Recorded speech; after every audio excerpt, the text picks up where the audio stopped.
Bhadrakali temple నుంచి వచ్చే water అనేది అంటే ఆ చెరువు బొందు వాగు ఈ నీళ్ళు ఎటు పోయి కలుస్తాయి?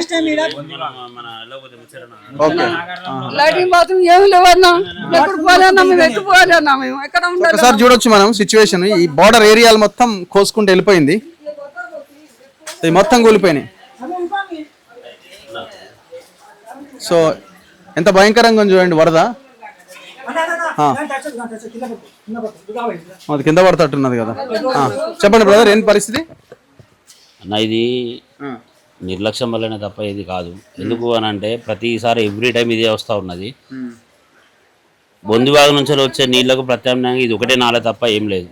పైనుండి వచ్చే ఫ్లోటింగ్ను ఇన్ని సంవత్సరాల వరకు చూస్తూనే ఉన్నాం. దీనికి సరైన విధానంగా పని చేయడం వల్ల కారణం ఇది మెయిన్ థింగ్.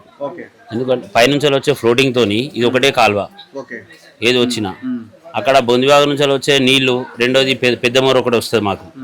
ఆ పెద్దమూరు 2 నల్లాల జాములలో రోడ్డు మీదకి వస్తున్నాయి నీళ్లు.